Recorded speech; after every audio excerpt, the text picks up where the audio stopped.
вот, в общем-то, и рама. Вот из-за чего весь сырбор. Очень мне понравилась, короче, рама.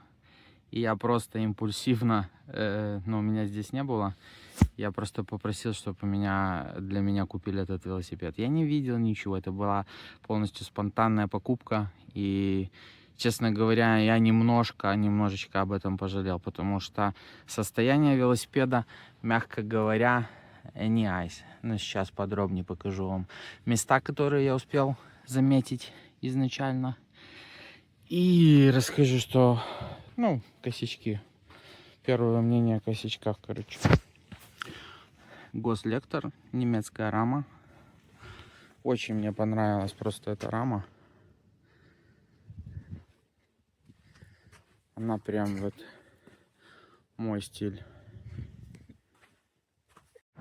Ну, естественно, первое, что интересует человека, покупающего карбоновый велосипед, целая ли рама. Ну, продавец клялся, божился, что рама целая, без серьезных повреждений.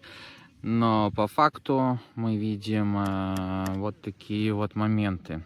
Как будто бы царапина, как будто бы просто подмазанная. И таких царапин тут очень и очень много. То есть лак уже облазит, царапина раз.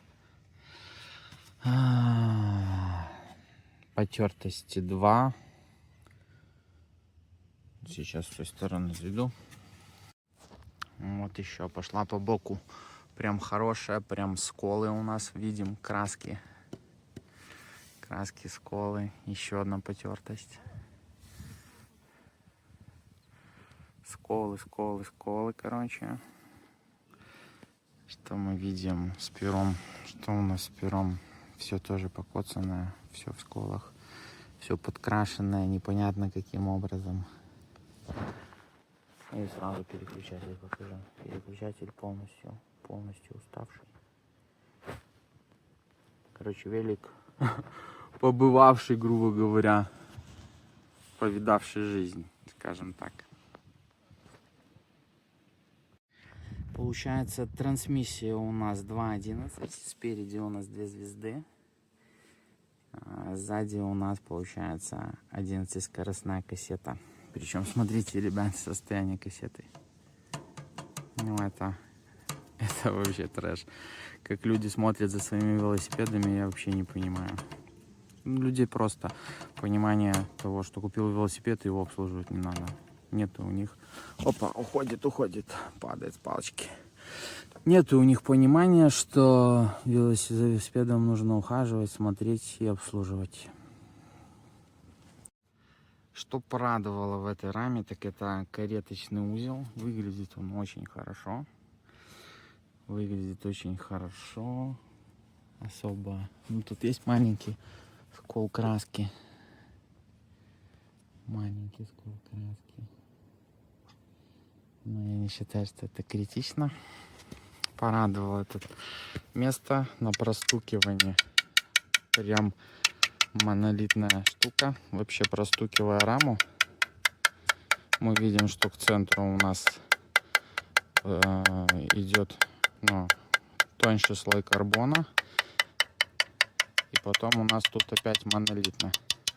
Потом перышки тоже у нас хорошо, прям так монолитно простукиваются. Это место такое, как будто бы трещина, но тут никаких изменений в звуке нету. Я думаю, что все там в порядке.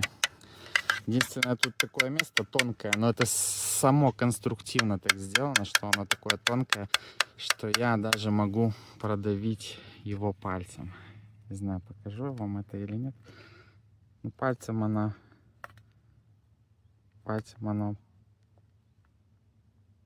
немного флексит, короче, продавливается.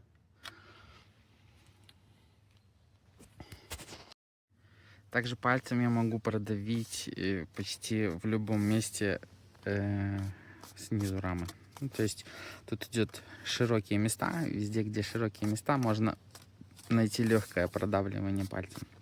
Но это все конструктивное.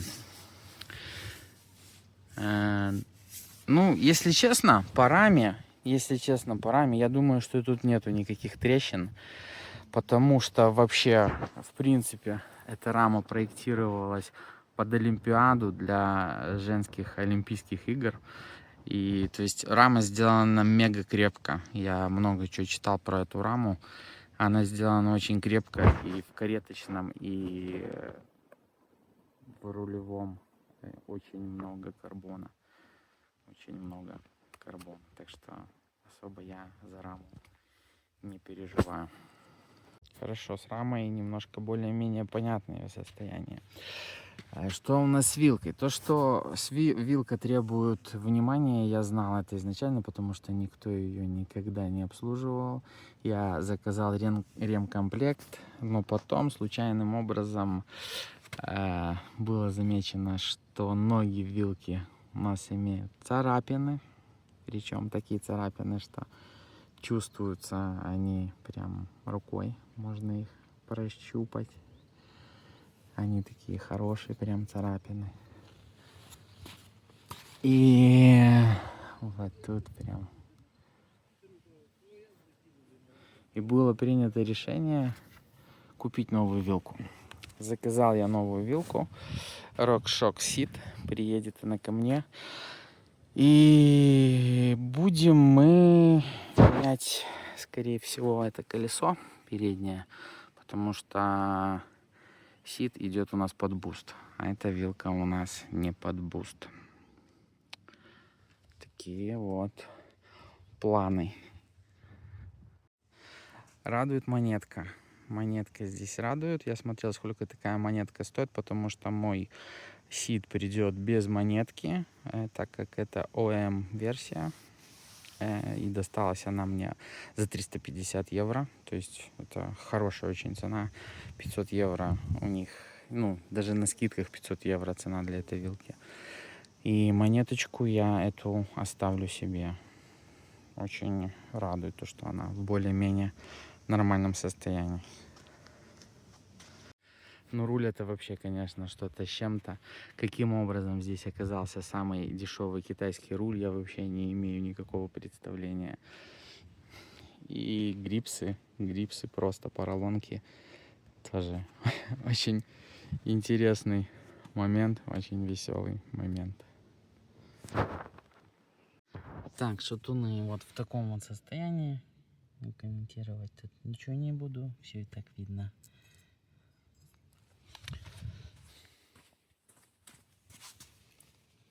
Вот так вот.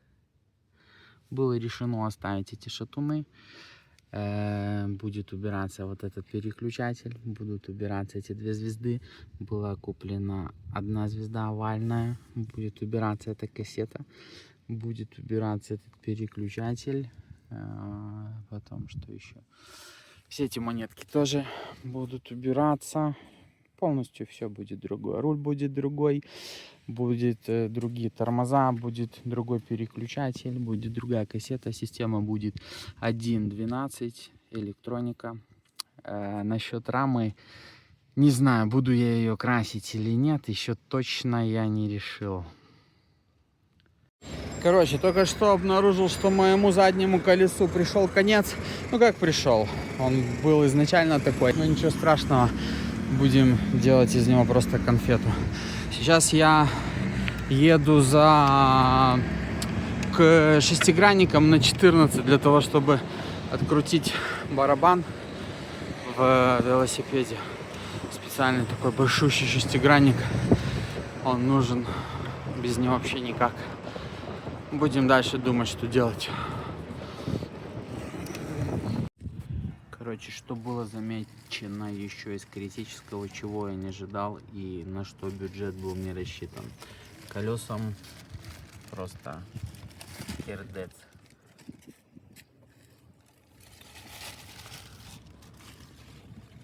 Либо спицы перетянуты были, либо просто сгнил обод.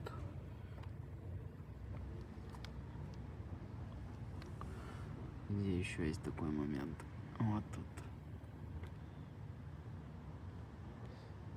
Станет это колесико, короче, мне в копеечку. Не знаю, либо буду пробовать сам переспицевать, прям своими силами купить обод, спицы и на эту же втулку сделать, так как я уже купил барабан под эту втулку. То есть не хотелось бы просто тратить лишние деньги. Потратим лишние нервы.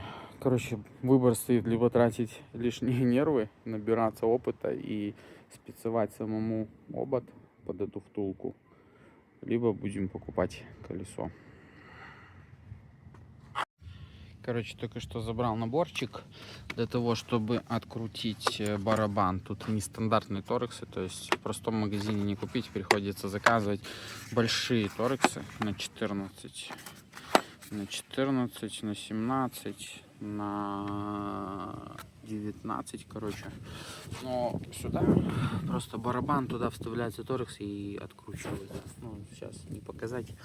Дома могу показать, как это будет все выглядеть. У меня есть новый барабан. Ну что, получается, от этого велосипеда останется только рама. Я был ко всему готов, кроме, конечно, этого обода. Он меня очень сильно расстроил, да, своим состоянием, мусорным состоянием. Ничего тут с ним уже не поделать. Короче, лишние баксов 150 придется мне потратить на колесо. Придется потратить на колесо. И самое обидное, что, скорее всего, получится так, что я барабан купил напрасно. Если я буду ставить новое колесо, скорее всего, там будет другой стандарт барабана. И эти ключи тоже, получается, напрасные. Так что уже само просится просто переспецовать эту втулку, чтобы хотя бы эти покупки оправдали себя. Короче, бывают дни хорошие, бывают не очень. Сегодня день, который не очень, потому что ни один ключ из этого набора мне не подошел под барабан, потому что сюда нужен, оказывается, на 15. Тут как будто бы 8-гранник, но откручивается это 6-гранником. И нужен туда ключик на 15. То есть наборчик куплен, грубо говоря, зря. Ну, почему-то я был уверен, что на 14 подойдет. Ладно, будем искать ключ на 15.